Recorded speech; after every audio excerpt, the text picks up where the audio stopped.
Estamos en una serie titulada ¿Quién soy yo en Cristo? Espero que estén aprendiendo quiénes son en Cristo. Amén. Es la segunda vez que doy esta serie. Hace 3 años lo di y lo Espíritu Santo me dijo, de otra vez porque no lo aprendieron. Ay. Si no lo aprenden esta vez, lo voy a tener que dar otra vez y otra vez y otra vez hasta que aprendan. Pero de que iba a avisar, la primera vez duró 1 año.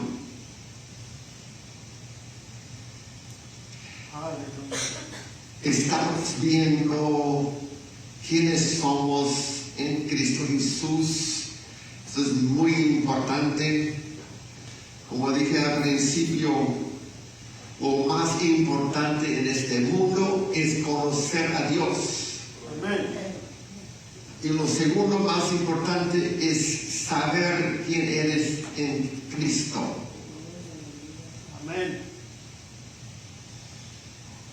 Esta mañana vamos a ver un mensaje titulado Los 4 Evangelios en contraste con las epístolas paulinas. Recuerden lo que les dije antes. Por los 4 Evangelios aprendimos quién es Jesús como un hombre aquí en esta tierra que nació como hombre, nació de una virgen, su vida, sus milagros, su crucifixión, su resurrección, su ascensión al cielo. Pero en las epístolas paulinas, las cartas que Pablo escribió desde la cárcel a las iglesias que las estableció, nos enseña, él nos habla de la revelación que el Espíritu Santo le dio, tocando qué ocurrió durante el tiempo que Jesús estaba colgado en esa cruz y durante los 3 días y 3 noches que su cuerpo estaba dentro del sepulcro. En los evangelios no vemos eso. Una vez vi un video de un predicador muy conocido que dijo, y hablando, metiendo en su video unos clips de predicadores, otros predicadores, otros ministros famosos que predicaban sobre la prosperidad. ¿Saben que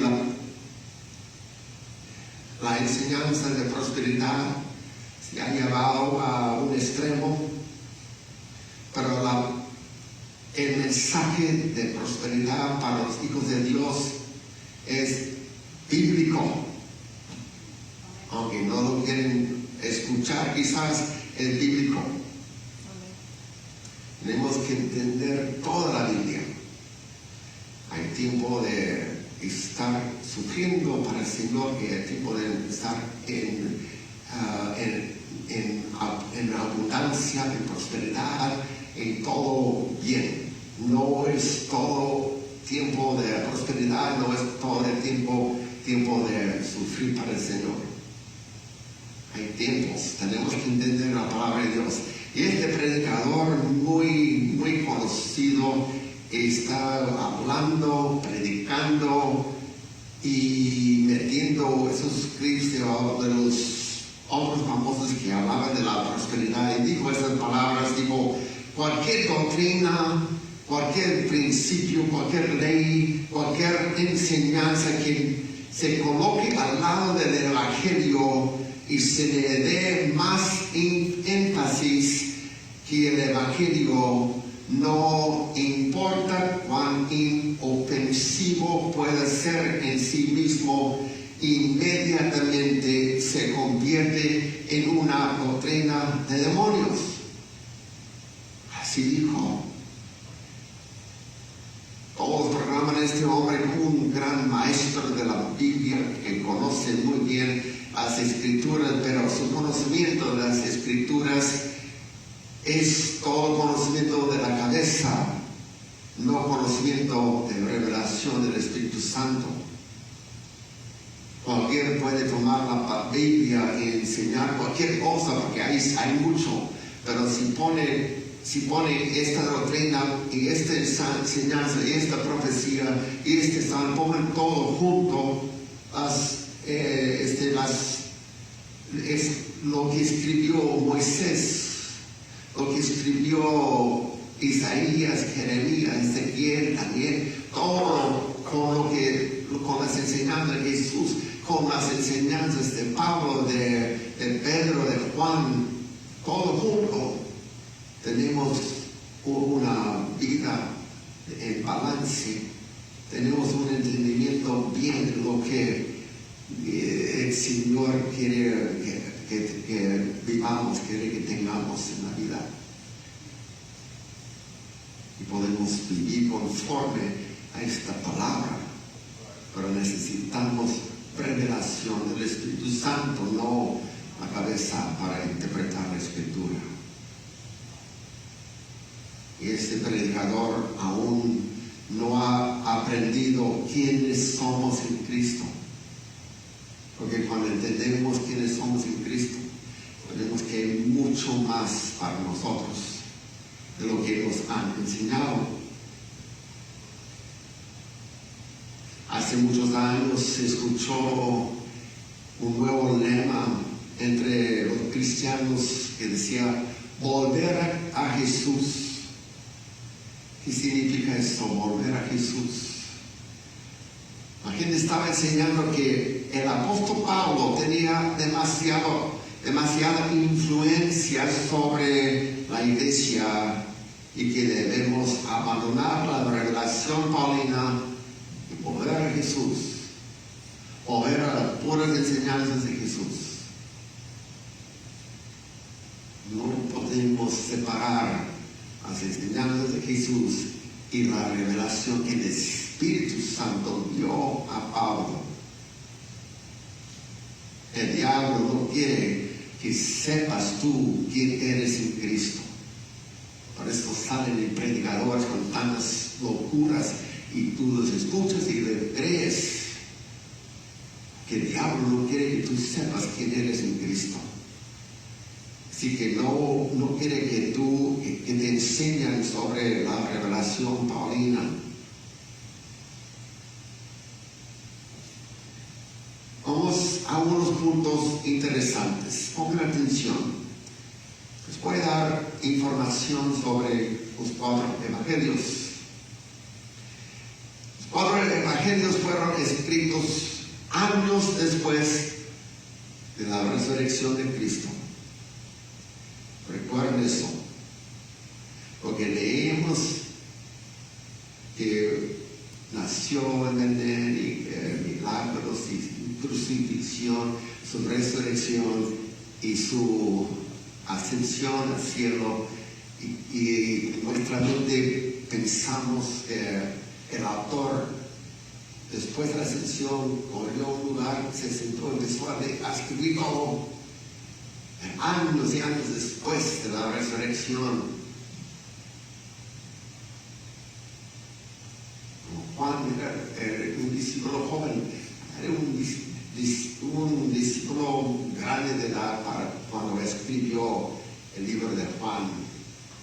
El Evangelio de Lucas fue escrito entre el 63 y el 80 DC, o sea, después de Cristo. 63 a 80 años después de Cristo. El libro de Juan fue escrito entre el 80 y el 110 DC. El Evangelio de Juan fue escrito, o sea, en otra palabra, entre 80 a 110 años después de Cristo.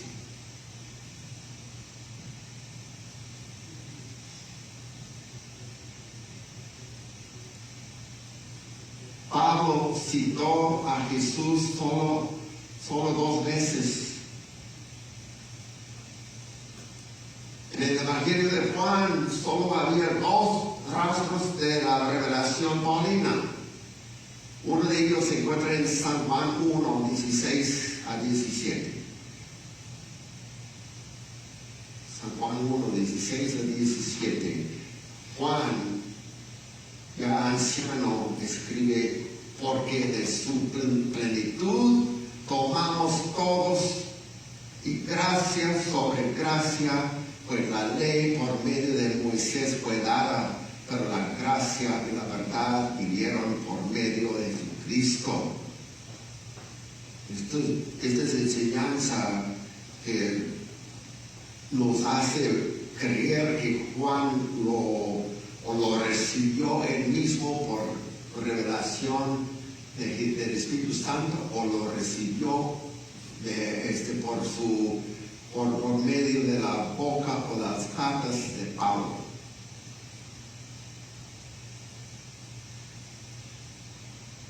¿Por qué los 4 evangelios no tienen nada de la revelación paulina en ellos?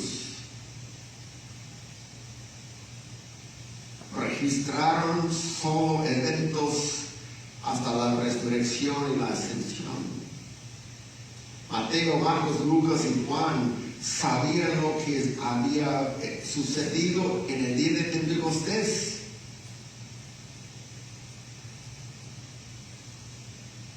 Pero nunca lo mencionaron en sus libros. Juan declara en Juan 20, versículo 30 y 31. Juan declara estas palabras, Juan 20, 30 a 31. Hizo además Jesús muchas otras señales en presencia de sus discípulos, los cuales no están escritas en este libro. Es lo que escribió Juan, ya para cuando estaba terminando el libro de San Juan. Pero estas se han escrito para que creáis que Jesús es el Cristo.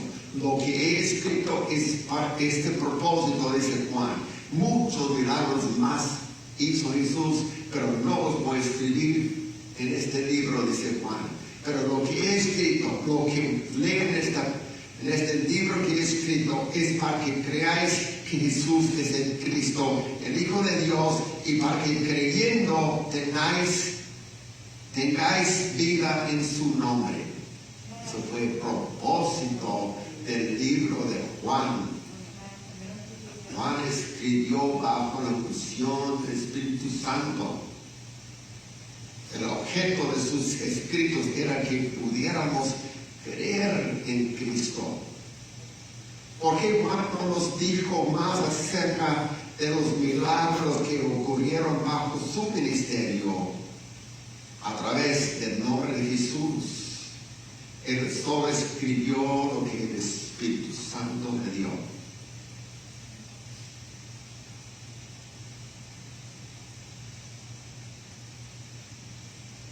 O sea, en la carne, cuando le he dicho, miren todos los milagros que el Espíritu Santo hizo por medio de mí en mi ministerio, muchos milagros. Me gustaría escribir todo esto porque fue conmigo. Pero el Espíritu Santo dijo, no es el propósito.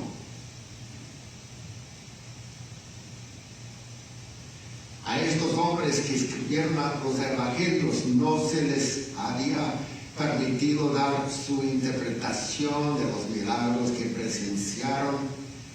Escribieron solo lo que el Espíritu Santo les había permitido o inspirado a escribir. Es importante aprender a escuchar la voz del Espíritu Santo y obedecer esa voz. Amén. No hacer lo que nosotros queremos hacer. Juan no escribió por más de 70 años después de la ascensión de nuestro Señor. Debe haber sabido de la revelación paulino. Las cartas que Pablo habían circulado durante ese tiempo, y Juan había conocido a Pablo y lo había visitado. O sea, para cuando Juan, 70 años o más de 70 años después de la ascensión de Jesús, durante esos años, Juan visitó a Pablo, estuvo con Pablo y probablemente leyó algunas de las cartas que Pablo escribió, pero no mencionó nada en su libro de él. Juan había aprendido de los labios de Pablo lo que Cristo había hecho por él en su gran sacrificio sustitutivo. Sin embargo, no hay mención de ello en su evangelio. Lucas había viajado con Pablo durante unos 18 años. Marcos también había sido compañero de Pablo durante años. En nuestros estudios los miércoles, hace poco estudiamos los viajes misioneros de Pablo. En cada viaje duraba años. En veces se quedaba 3 años en un solo lugar, estableciendo los hermanos, estableciendo la iglesia. ¿Y dónde aprendimos todo eso? En el libro de los Hechos. ¿Quién escribió el libro de los Hechos? El doctor Lucas. El mismo que escribió el Evangelio. Él anduvo 18 años con Pablo. Aún cuando Pablo pues fue prendido por los judíos, le acusaron de muchas cosas falsas y le entregaron a los romanos. Querían que los romanos lo mataban como mataron a Jesús, pero Pablo era romano, tuvo esa ventaja, era romano. Entonces, después de hablar con un gobernador y otro gobernador, tuvo que apelar a César. No por necesidad tanto, sino porque el Espíritu Santo le había dicho. Entonces, a Roma nos vamos a hablar con el emperador César. Y le llevaron preso. Llevaron desde Cesarea muchos prisioneros, entre ellos Pablo, un centurión con soldados romanos y los marineros, y duraron muchos meses para llegar a Roma.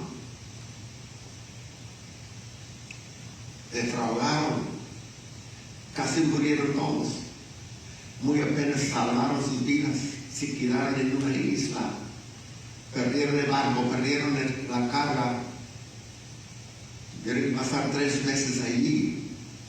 Y de ahí subieron en otro barco y por fin llegaron a Roma. ¿Y quién estuvo ahí con Pablo? Lucas.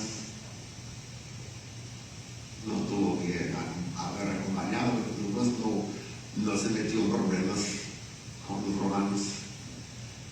Lucas nomás fue para seguir escribiendo y atendiendo al siervo de Dios. Entonces nunca pasó mucho tiempo con Pablo. ¿No crees que Pablo nunca le platicó de la revelación que había recibido? Marcos también estuvo en el equipo de Pablo por un tiempo. Es muy probable que Lucas y Marcos escucharon por boca de Pablo la revelación que el Espíritu Santo le había dado a Pablo, pero no escribieron nada de eso en sus evangelios.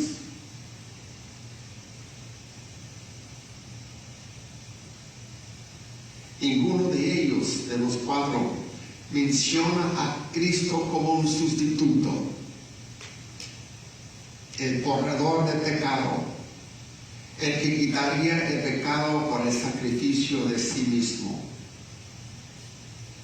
No se menciona ninguna palabra acerca de Cristo convirtiéndose en nuestra justicia o como fue entregado a causa de nuestras ofensas y resucitado cuando fuimos justificados. No se menciona ninguna palabra acerca del cuerpo de Cristo, o sea, nosotros, el cuerpo espiritual, la iglesia. No hay nada acerca del gran ministerio de nuestro Maestro a la diestra del Padre. ¿Sabe? Jesús no está sentado a la diestra del Padre de Oquis, está ministrando a nosotros. Pero no se menciona eso en ninguno de los evangelios.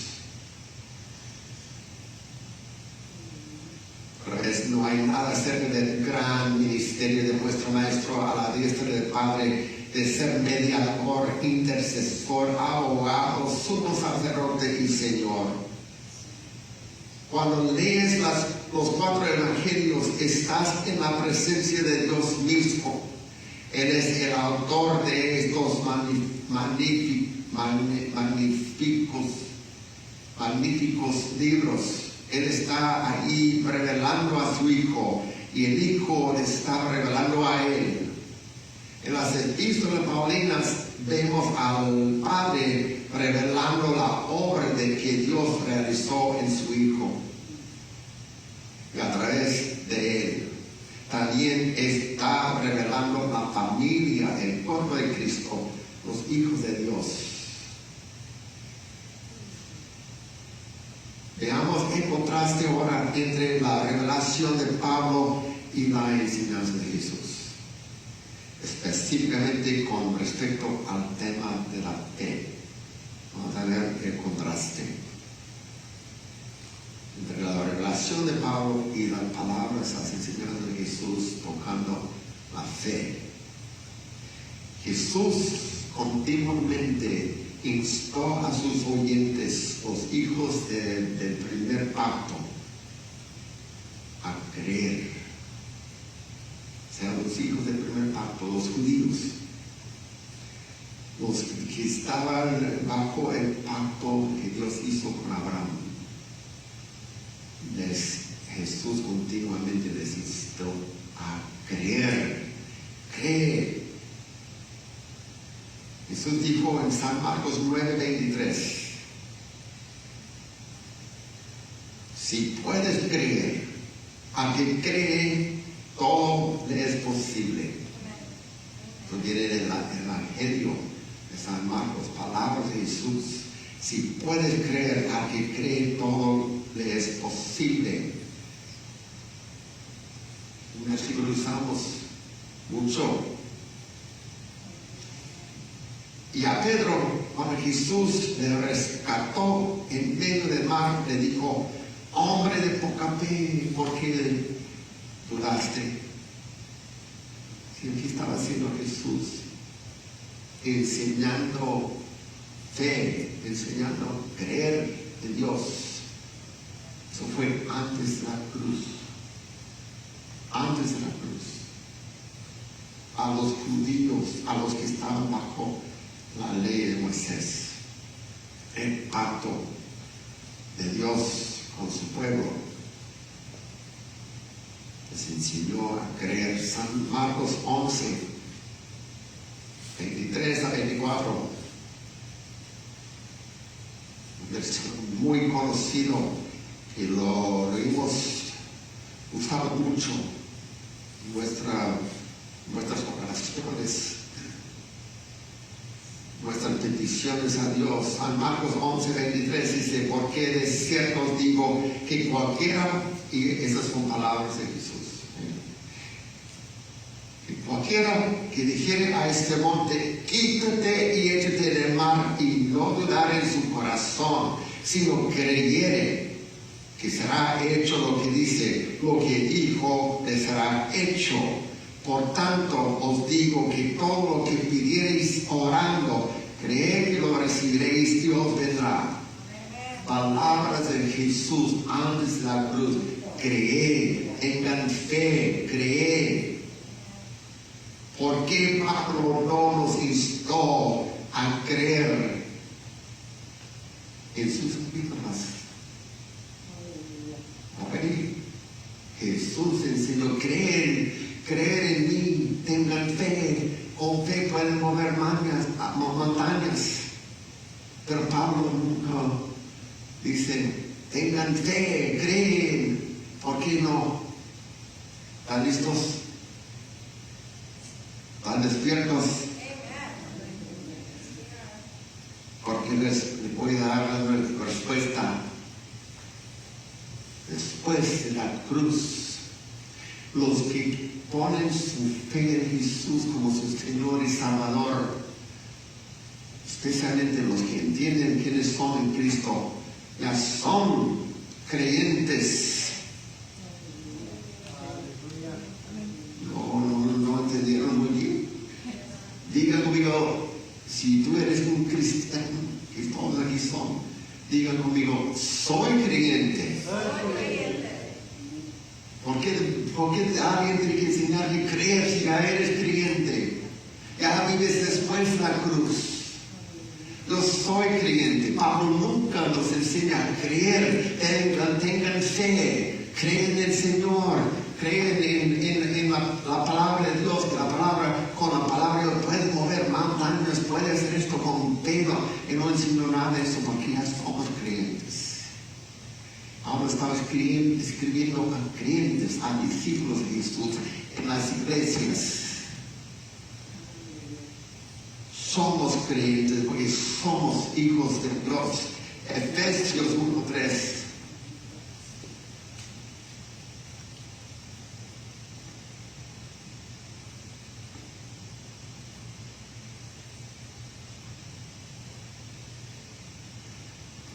Otra vez, Juan escribió su evangelio con milagros, con las enseñanzas de Jesús, para que los que leen su libro crean en Jesús, que crean en Él, como que es el Hijo de Dios. Pero una vez que somos hijos de Dios, no es necesario que nos digan, tengan fe, ya tenemos fe, creen. Somos creyentes. Efesios 1:3 dice, bendito sea el Dios y Padre de nuestro Señor Jesucristo. ¿Qué más dice? Está en la pantalla, léelo conmigo, que nos bendijo con toda bendición espiritual en los lugares celestiales en Cristo. Que nos bendijo, Jesús nos bendijo, el Dios y Padre de nuestro Señor Jesús nos bendijo ¿con qué? Con toda bendición. No con las que nosotros queremos seleccionar, con todas.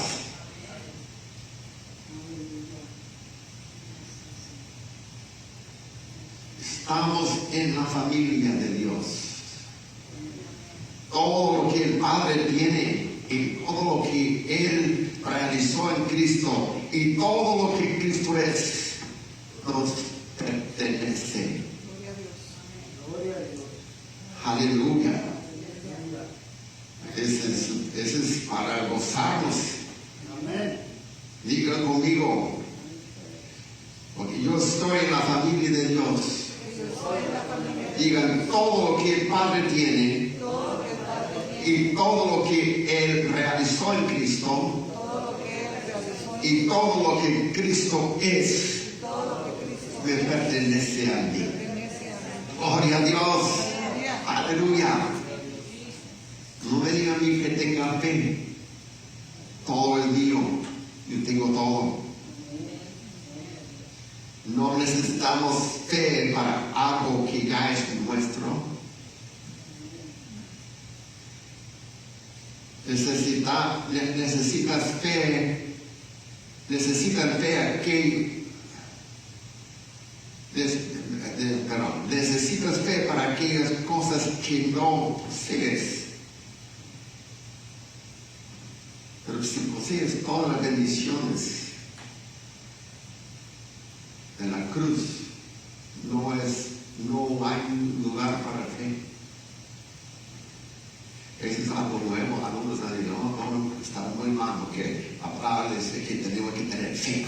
Y tener fe y moverás montañas con fe. Entonces, enseñando a Jesús excelentes antes de la cruz.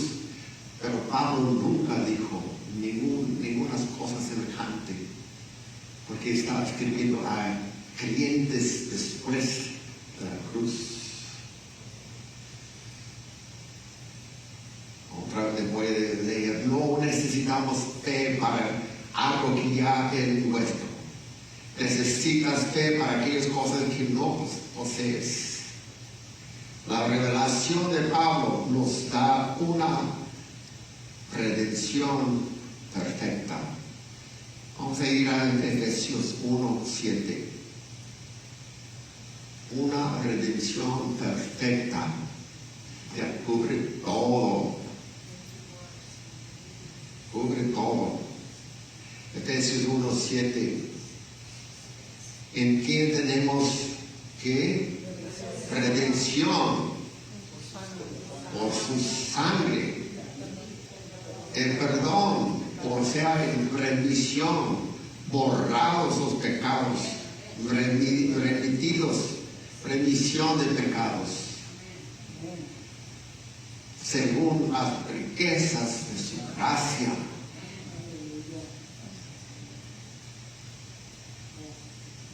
No dice que podemos tener esto si tenemos suficiente fe. No se trata de tener fe, se trata de recibir a Jesús en tu corazón como tu Señor y tu Salvador, y a todo es tuyo. El perdón, pecado, redención perfecta. Los pecados remitidos, borrados. En quien tenemos ya ahora redención por su sangre. Todo lo tenemos por medio de la sangre de Jesús. La remisión es algo que el pecador obtiene cuando entra a la familia de Dios. Cuando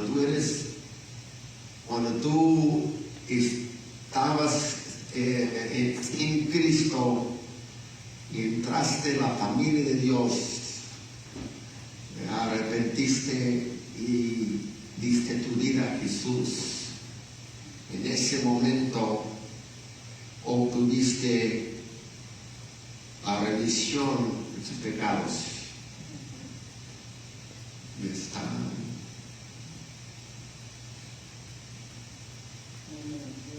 borrados. El perdón es algo que obtenemos nosotros cuando pecamos como creyentes. Ya estás en la familia de Dios, ya eres creyente, ahora simplemente tienes que pedir perdón a Dios. No es necesario pedir que Él borre tu pecado, ya lo borró.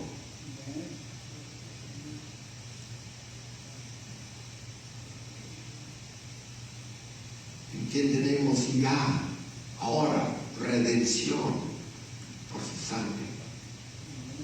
Pero lo tenemos.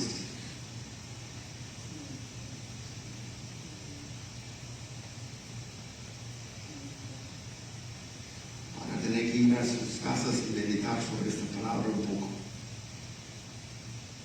para que entre a tu espíritu.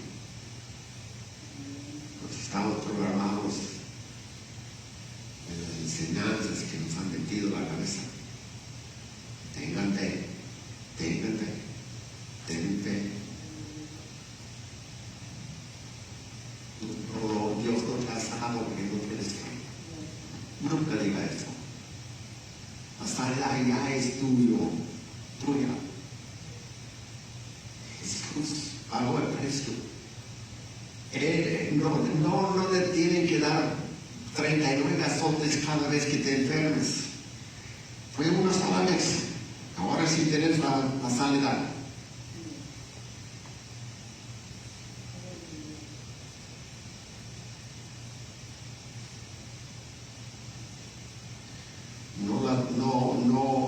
No tenemos las bendiciones de la cruz del Calvario porque el enemigo nos ha echado mentiras mezcladas con condenaciones. No eres digno. Sí soy digno porque estoy redimido por la sangre de Cristo. Mis pecados ya han sido borrados. Soy digno.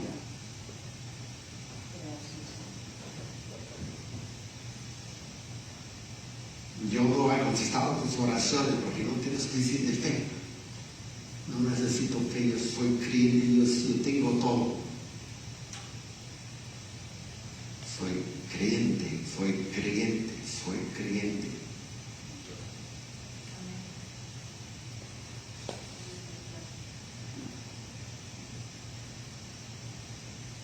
Lucas, cuando escribió el libro de los Hechos, llamó a los nuevos, los llamó creyentes. Hubo muchos creyentes con el ministerio de Pablo, de Silas y del equipo. Muchos creyentes entre los judíos y muchos creyentes entre los gentiles. Creyentes. El creyente es uno que cree. Diga conmigo, soy creyente. Tengo derecho a todos los beneficios de la cruz. Son míos. Porque Jesús pagó el precio. Jesús me los dio cuando murió en la cruz. Aprendan quiénes son en Cristo.